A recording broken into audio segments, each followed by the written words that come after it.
Here they come. Big smiles.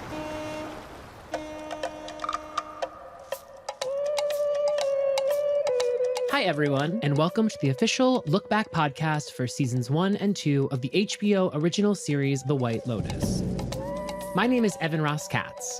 I'm a writer, podcaster, and I've been a fan and champion of The White Lotus since day one. When I heard HBO was putting out a new Mike White series, and that it would be starring Jennifer Coolidge, I was, as I like to say, instantly seated, popcorn at the ready.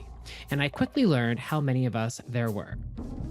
As we all know, the series chronicles a week in the lives of the guests and staff of a luxury resort chain in Hawaii and Sicily. Each season begins with at least one dead body, before rewinding to the beginning of the guest's vacation and unspooling the antics that led to the killing. Over 8 episodes of this podcast, we're going to dive into these antics by analyzing how certain struggles over money, sex, and power can drive people to the brink. We'll also be breaking down the show's unforgettable theme music and examining a selection of its most memorable moments and storylines. So, buckle up, because everything you thought you knew about The White Lotus is really just the beginning. I had pre-recorded with a singer, basically one note, this thing with the mouth, ooh, something like that. I jumped physically on him, like I was a monkey, and I was crying, and I said, Mike, I love you, Mike, io ti amo, I love you, Mike. I think they would have preferred somebody else for that movie, and Mike was like, no, I want Molly. It was like working with David Fincher. We did it, I don't know how many times. Felt like 30 takes where I was like, oh my God, this is a nightmare. I don't know what I'm doing. Politically, I'm probably more in line with the girls. The other hand, I'm like, now hold on now. You're biting the hand that feeds you, and how dare you? People thought it was sort of like a bit that I was doing, like, he really believes it. And I was like, no. This isn't some angle. That's the truth. I really had concerns that a Black character in a subservient position with mostly white actors, this could be horrible. I knock the whole entire wine over. It explodes on the Four Seasons white couch and rug. I mean, it ruins all the furniture. Mike White was saying things that I felt that I'd been screaming into the void and trying to get across to straight people. I watched it going, oh my God, I'm not crazy. Maybe it's just good to be killed off sometimes, before people really hate your guts.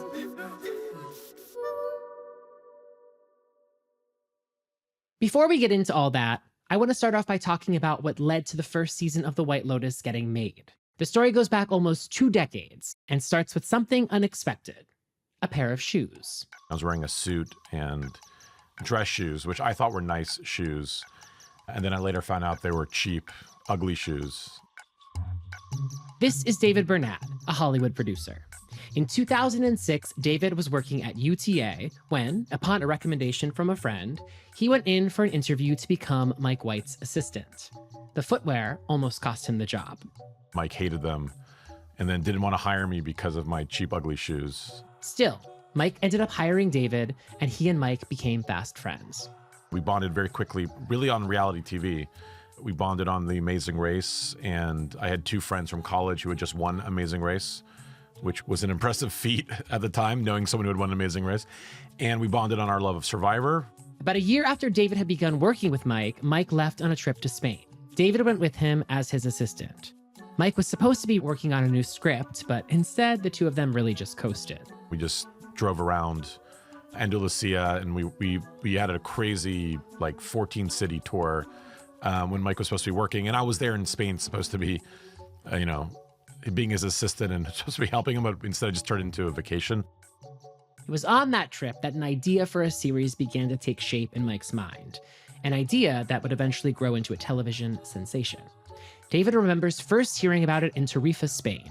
We were walking on the beach, and he said, I have an idea for a show, and it's basically like a honeymoon couple, and it's an upstairs-downstairs relationship, and at the beginning, the groom is at the airport, and the bride is missing. We don't know what's happened to her, and then we'll kind of cut back, and then you're going to travel through Southeast Asia, exploring colonialism, and they're going to be staying at these incredible hotels, and you're going to kind of see the same people at every hotel, because the same people have the same, travel agents, and they're all doing the same tours. It's a honeymoon show, just following a honeymoon couple, kind of like scenes from a marriage through Southeast Asia. We also talked about how it all began with the man himself, the writer, director, and creator of The White Lotus, Mike White. He tracks the idea back to his time on The Amazing Race, which he went on with his dad Mel in 2009, around the time he was working on his first HBO show, Enlightened. The Amazing Race was exactly what I felt like I was missing in Hollywood production, which was like, I love traveling, I love getting out of LA, and this sense of an adventure. And I was like, how do I do this? Whatever, I'm smart. I can come up with something that will supplement my life. It's like I need to come up with an idea. Enlighten was great, but like we were basically on a soundstage in Burbank, and I don't want to do that again. You know what I mean? So like I had this idea. I was like, it should be like a couple on a honeymoon, like Amazing Race, I guess, where it's like you're following this couple who's out of their normal element, and over the course of the season, they get to know each other in ways that they didn't really know each other, which was kind of one of the main ideas of the first season, the Alexandra Daddario and Jake Lacey storyline, which is like a girl who gets caught up in the excitement of the wedding, and then she starts to realize who she's married to, And then I thought maybe each season you'd follow a different couple on their, like on some trip.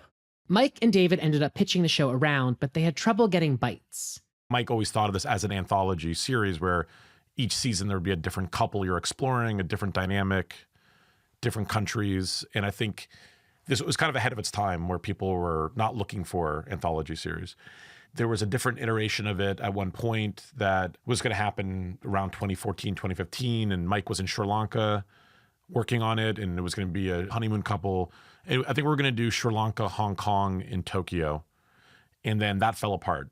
Fast forward to 2019, when Mike started writing a series called The Tears of St. Patsy. It was set to star Mike's old friend, Jennifer Coolidge. I had another idea for Jennifer, that a script that I had written about a woman who, she's an actress and she's gonna get this Life Achievement Award at some like obscure film festival in a foreign country, and doesn't realize that the whole thing is just her husband she's estranged from is trying to kill her before like the divorce goes through. And so it's like this conspiracy, dial in for murder kind of thing. Mike and David shopped The Tears of St. Patsy around, but everyone sadly passed. Actually, some years later, during Mike's Golden Globes acceptance speech for The White Lotus, he made reference to the experience. I know you all passed. You all passed on this show. That brings us to early 2020. We all know what happened then.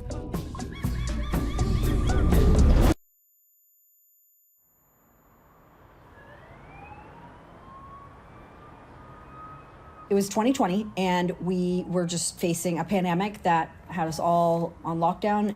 Francesca Orsi runs drama series and films at HBO, which means that in the spring of 2020, she and Casey Bloys, the CEO of HBO, were reeling. We didn't have much in the way of programming. We were facing complete open slots, just holes in the schedule without anything to air other than reruns of Sopranos. Casey and I were talking and sort of spitballing about who we could reach out to that is great with story, could maybe bubble up with a cast and deliver a season of scripts quickly. No one came to mind except for Mike White. And I didn't say anything to Casey on the phone at that point. I was just thinking, ruminating on it. But I just reached out to Mike independently just to see what he was up to. Remember how the original idea for The White Lotus came to Mike on a road trip through Europe?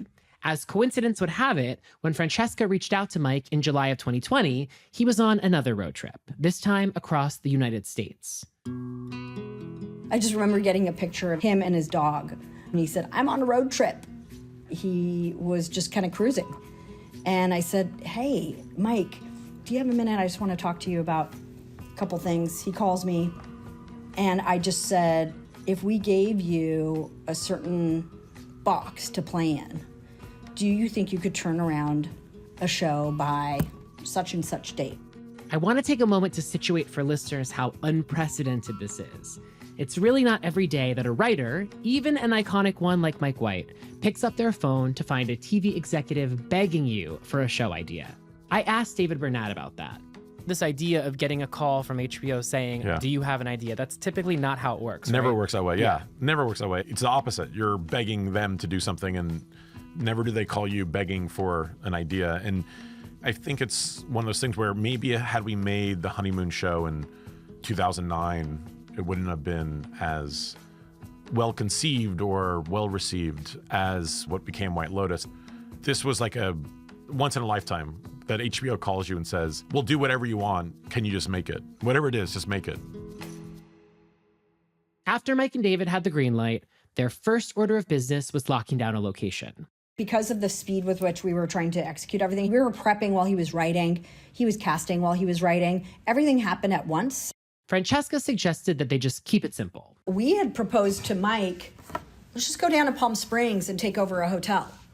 And that's what we pitched to him. But once the prepping and building process was underway and he had a production executive assigned and we hired a producer, then they started getting a little bit more sophisticated about the search. But the truth is, we were desperate on the creative side, the programming side, and we said, Mike, help us out, write something, shoot it, go to Palm Springs.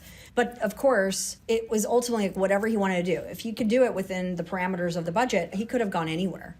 We were doing a search through the entire world at this time. This is in August of 2020, and we were at one point going to film in Australia, and we were like talking to the government, and we were scouting, and we were budgeting. And because of the COVID quarantine rules at that time, there just was not enough time to get visas, quarantine the cast, quarantine the crew, and then make the show. And Hawaii was the one place. Maui, that Four Seasons hotel, was the only place that said, okay, come and shoot. Everywhere else said no. You know, it's an interesting thing to think about in terms of creative process. We didn't have an infinite amount of choice. We had one location, one place. That's really what happened. Let's stop and break down this timeline for just a moment. Mike gets the call from Francesca in July. He and David Bernad lock down a location in August. Then, just a few weeks later, they're packing their bags and they're flying to Hawaii. Just 2 months to conceive, catalyze, and prep what would become one of the biggest hits in recent television memory. We landed in Hawaii, September 10th, 9th or 10th. We were starting production end of October. We had one script, and we had no crew and no cast. And within 5 or 6 weeks, Mike had to write 5 scripts. We had to crew up, we had to scout, we had to cast, and that was season 1 of White Lotus. Mike started with the pilot. He knew he wanted a hook, so he wrote in a dead body, but there was a problem. I actually didn't even know who was going to die. The first season, I started writing in August, and we were shooting in October. So it was like such an accelerated and compressed time frame of writing. Like, I wrote the first scene, and it was like I was like, we should start with something, some kind of hook. But I didn't even know who was going to die. In fact, the person that I thought was going to die was Jon Gries' character. Because that's why he had a cough and he was like sickly, and I was like, maybe. And then as I got deeper into the season, I was like, oh no, that's gonna feel like people are gonna feel cheated by that. Interestingly enough, when Jon Gries read the first couple of scripts, he was convinced he was going to be the one to go. We were filming the scene where I was swimming and then I come out of the water and I'm talking to Jennifer. And it's funny, that day was a very nerve-wracking day because it was November 4th. That was the election day. And everybody was on pins and needles. I remembered we were just standing there and Mike, just kind of musing to himself, was saying, maybe Greg and Tanya will be in season 2. And I said, what do you mean? He goes, I don't know, maybe Greg and Tanya will be, maybe they'll show up in season 2. Like, he just said that kind of off, and I heard, and I said, Greg's not going to be there. I said, what are you talking about? Greg's dying. Because I wasn't trying to be glib or funny. I was really invested in the character is dying that I didn't realize I was potentially talking myself out of a job. But I was like, you can't do that. He's dying. And he said, you can't tell me that. I wrote this character. I wrote this. I can do whatever I want with it. And he walked away from me kind of angry. But that was kind of a very revealing moment because it just set wheels in motion in my mind. Well, am I not dying? Am I gonna live? The shift of having Murray's character die was something that I came up with like halfway through so it was not fully baked. I was literally just writing by the seat of my pants. That was very stressful in its own way because we were prepping and I was still very much writing and it was, scary. During all the chaos, another department was hard at work: casting. From the get-go, Mike was super involved. And Mike has always enjoyed that process. And Meredith Tucker, our casting director, who's amazing, has been working with Mike for, since the very beginning of his career. I think she's amazing at finding those really interesting actors that are not obvious. Meredith Tucker and Mike go way back, even further than David and his ugly shoes. I call him Michael because I went to college with him, and that's what he went by in college. I've known him since we were 18. And we are no longer 18, that's for sure. The pair kept in touch after college. Meredith would even stay with Mike when she was out in LA for work. In the early 2000s, she cast one of the first movies Mike wrote, The Good Girl. Separate from Mike, Meredith went on to cast for a variety of HBO projects, from Veep to Entourage to Boardwalk Empire, in other words, all my favorite shows. When The White Lotus came along, she was the natural choice. We really were just casting off of the first script. We just started requesting self-tapes. It's a process and sort of learning more about the characters as they go on. The thing that's so great about casting for Michael is that he can spot things that he'll need in episode, 7 that might not be apparent to me, or even, the actor probably doesn't, He always said, I like people with a lot of colors. That's his terminology that he likes to use. The characters are so multifaceted, and because he's such a humanist, and I feel like because even the most loathsome of characters, he really does sort of have compassion for. Connie Britton was the first person to be cast.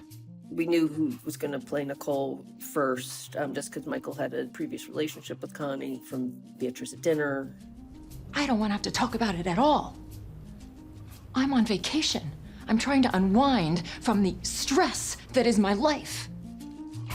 And then we just sort of started filling out the cast around her, It was just going through a lot of self-tapes, tweaking what he was looking for, or trying to gauge what the tone is a little bit. An early challenge was Armand, the hotel manager, a role that ended up going to Murray Bartlett. Especially with Murray's role, like the first bunch of tapes we sent, we were sort of off a little bit. It was a little too broad, a little too overtly comedic. And then he sort of explained what he wanted. And I hadn't sent Murray's tape yet, but I had gotten it. And I said, go, I think you're going to really like this one guy. And he did. Yeah, he loved Murray immediately. Who wouldn't?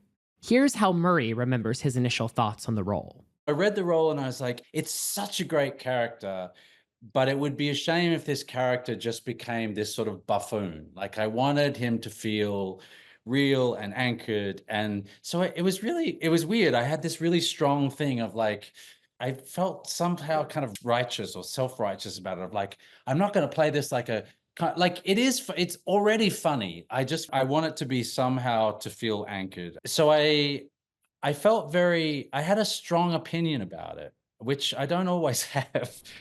Sometimes just watching them eat every night makes me want to gouge my eyes out. At the time, just about everyone was holed up in their homes in lockdown. I try not to remember. It was a bleak period for actors. Hollywood was basically shut down. Self-tapes had replaced in-person auditions, and to some, it almost seemed like they'd never work again. One self-tape story went particularly viral around this time. It belonged to Lukas Gage. Yes, I remember so vividly. In The White Lotus, Lukas played Dylan, a resort staffer who ends up having an intimate scene with the boss. But before Lukas even auditioned for the White Lotus role, he was on a Zoom call for another show when one of the producers had a mute fiasco. These poor people live in these tiny apartments. Like, I'm looking at his, background, and he's got his TV and. Yeah, muted. Lukas responded to the awkward with, if I may say, admirable self-possession and honesty. I know it's a shitty apartment. That's why give me this job so I can get a better one. All right. Ready? Oh my God, I'm so sorry. No, it's Lukas. totally. Listen, I'm living in a 4x4 box. It's fine. Just give me the job and we'll be fine. Lukas eventually went on to post the clip on Twitter where it went crazy viral. Looking back now, he's grateful that it happened as it did. White Lotus was my next audition after that video. I was so excited about it. I had originally sent the role of Quinn, and then they told me I was too old. And I was like, I don't care. I need to find something in this. And then I saw the Dylan character, and I sent a bunch of emails and sent a bunch of tapes. And yeah, it happened really quick, though. I remember it was a fast process. After my little infamous viral video moment, I'm like, oh my God, I was testing for this show and I lost it, and this guy like made a remark on my apartment, and now I'm like alone in my apartment, and if, like, you just don't know. And like, if I would have got that show that I tested for and didn't get, I wouldn't have been able to do White Lotus, and I would have probably had a completely different path. So I think just trusting that something out there is like what's yours is yours, and what isn't is not. And White Lotus had a crazy impact on like the rest of my life, and I'm just thankful for it. Of course, there was someone who was in the casting mix from the very beginning. It's a good feeling when you realize someone has money, because then you don't have to worry about them wanting yours. I think Jennifer Coolidge, no doubt, in his mind, in his heart, was always going to come out right in front. Here's Francesca again. Jennifer was a very early choice, and one that he probably had in mind the moment I called him and said, this is what we want to do. He looked over at his dog and was like, this is my way to finally work with Jennifer Coolidge. I was determined that if HBO liked this idea of a hotel thing, that at least one of the storylines would be Jennifer and work with her. Mike met Jennifer Coolidge in the mid-2000s in the most Hollywood way, at a party for new Academy inductees.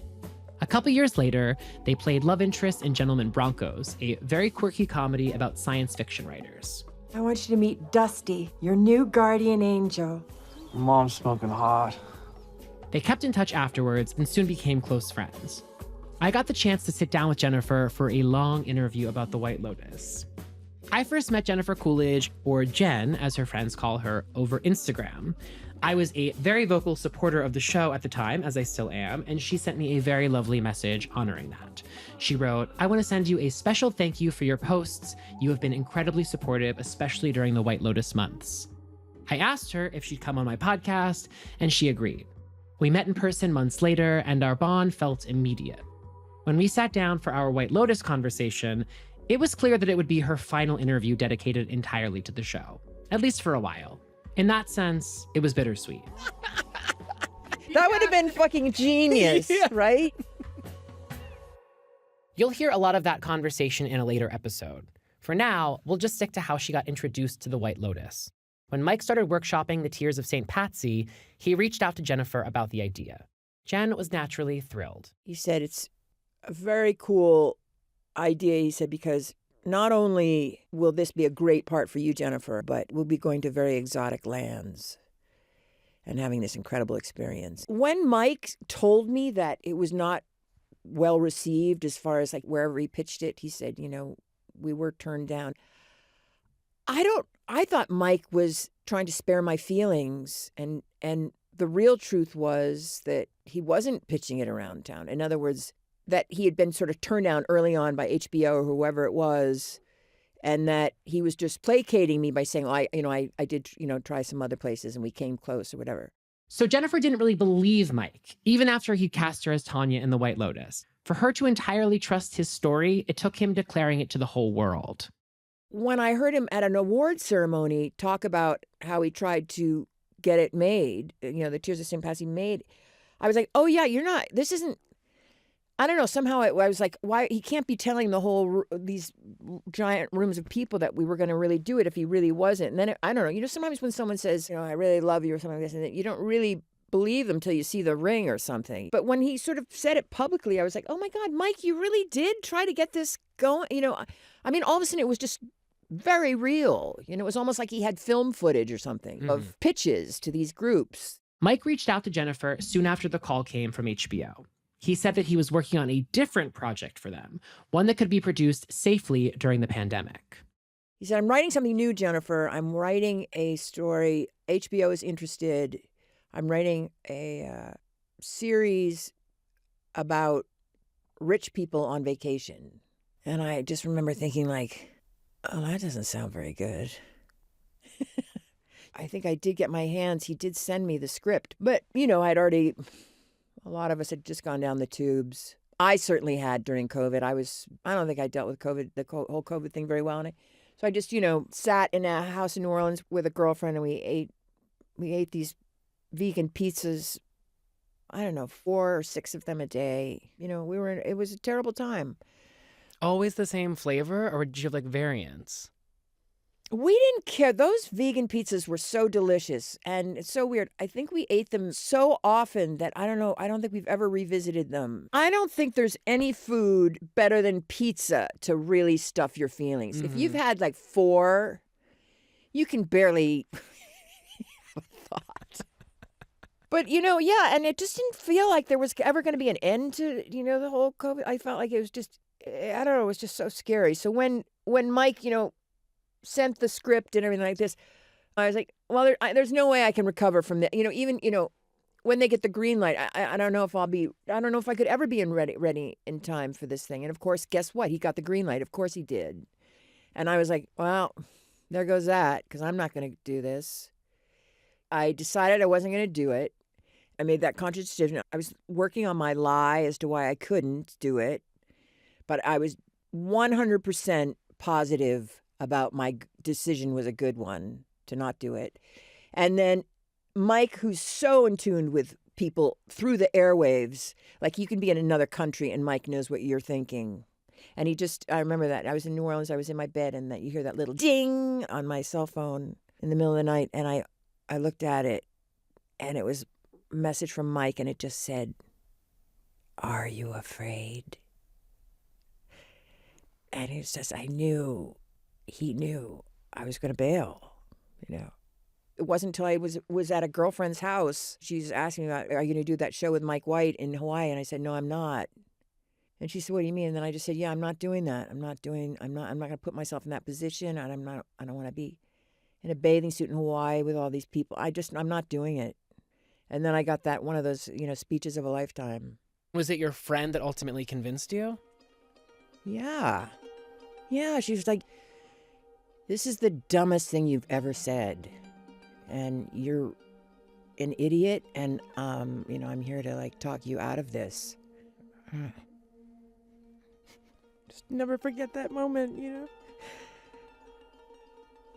Do you think she knew? I think, yeah, she's a really smart person. And I think she was just like, oh, she's going to ruin this fucking great moment. The great thing is coming her way and she's going to screw this up. I mean, I wish I had it on tape. I'll never forget. I mean, it was the most, in my lifetime, I can think of just don't interfere with this great thing that's coming your way, Jennifer. Don't mess this up. I promise you, if you do not do this job, you're going to have horrendous feelings to deal with, that you won't be able to make it right. These moments don't come around that often. And she was just right about all of it. I don't know, you just sort of, we all sort of talk ourselves into just terrible decisions sometimes. And I just can't believe how lucky I was. I asked Mike about Jennifer's hesitation. He remembered it slightly differently. I mean, I assume she's telling the truth, but I didn't really... there was no way she was not going to do the show, because I was going to go to New Orleans or wherever the freak she was, grab her and pull her over there, because I was like, this is the whole point of it was to do this with her. And so there was no way she was going to get out of it. Jennifer's very good at disappearing. She's very elusive. And sometimes she'll disappear and I'm like, there's a reason why she's disappearing. There's something going on. And so then, I start poking around. She's also somebody who, if you just send a factual text with like, are you coming to with just a straight up question, she will not respond. The only things she'll respond to are things that are more like funny or evocative or weird or whatever. She does not like to be pinned down. She likes a more absurdist text, and then she'll come back with her own hilarious, super long text about whatever. But the text that she will not respond to is, what time should we meet for dinner? Then it's just like, nothing. So this time, Mike won. He pinned Jennifer down for the role of Tanya. That fall, Jennifer flew out to Hawaii like the rest of the cast, ready to hit the ground running. Or rather, hit the ground to their hotel rooms in quarantine, and then hit the ground running after a safe time period. The pandemic aspect of the production was quite unique. It's rare that any cast and crew are all staying under a single roof, and even rarer still that they're not permitted to leave the premises for any reason. Little cliques formed, like Jake Lacey, Steve Zahn, and Fred Hetchinger, who were all staying at the hotel on their own. Other cast members brought along family members or partners, like Natasha Rothwell, who brought her sister, and Brittany O'Grady, who brought her then boyfriend, now husband. Given the size of the ensemble cast, there was a lot of downtime between the scenes. For some, that meant snorkeling, tanning, or swimming in the pool. For Mike and David, that meant running around trying to pull together loose ends. There was a point, like we always joke, where it was like an experimental show where maybe the show didn't turn out. They just never would have aired it, but they needed to take big swings. Even during production, they were still figuring out what the show was. It didn't even have a title. For a long time, it was simply referred to as the Untitled Mike White Project. I asked David about the story behind the title.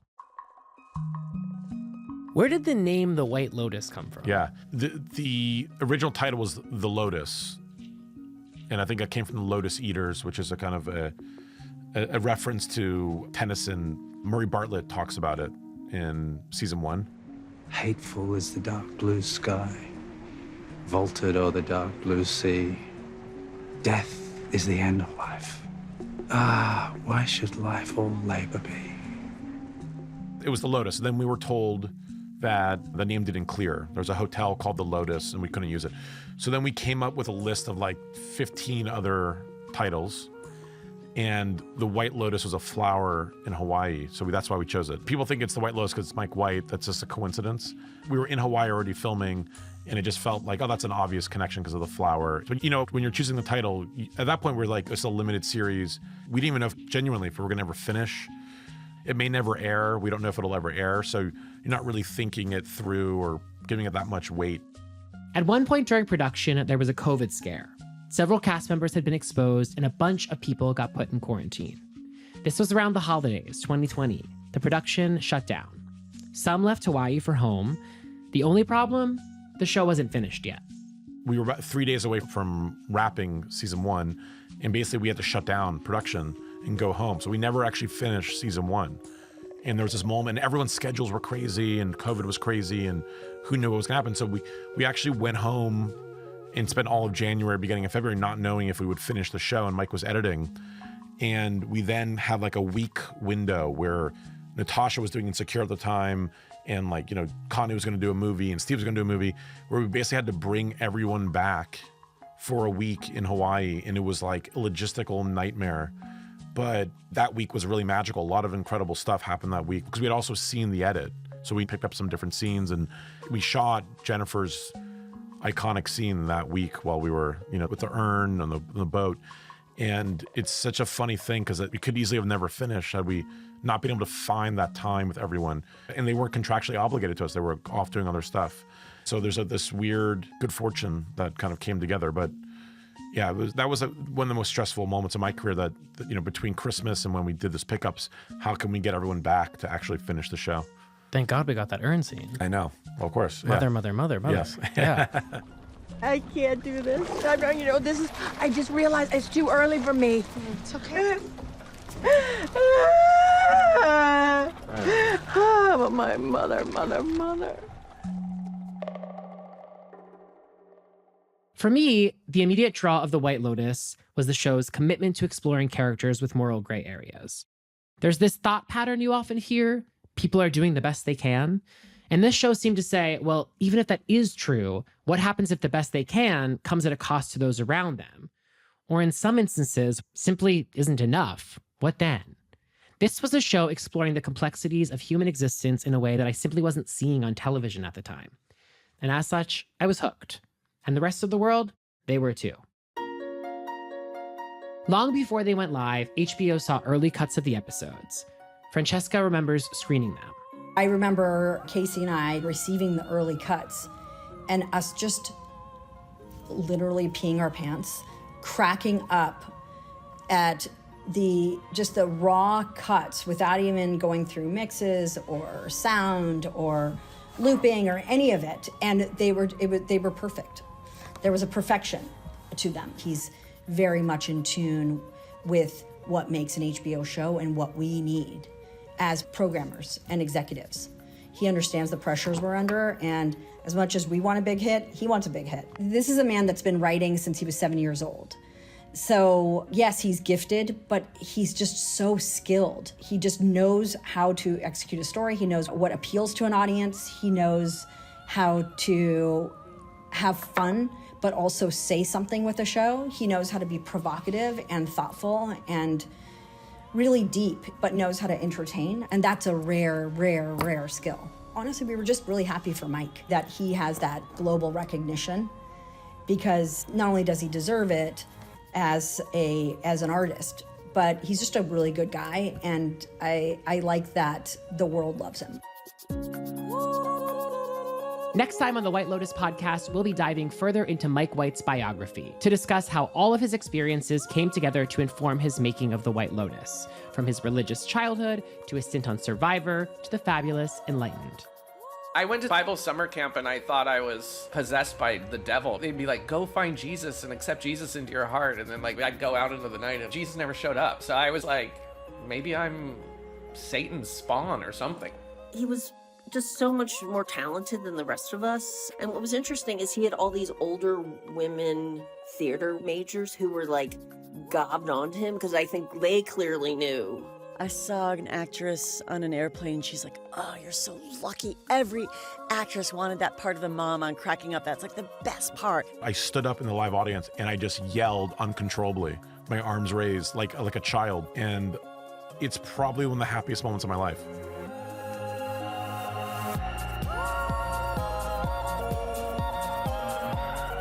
The White Lotus podcast is a production of HBO and Campside Media. This episode was hosted by me, Evan Ross Katz, and produced by Natalia Winkleman. Our associate producer is Aaliyah Papes. Fact-checking by Gray Lanta.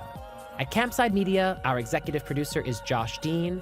Editing and sound design by Ewan Lai Tremuan. Special thanks to Michael Gluckstadt, Allison Cohen-Sirokach, and Kenya Reyes from the HBO podcast team. If you liked what you heard, please, please, please tell a friend about us and subscribe so you don't miss an episode.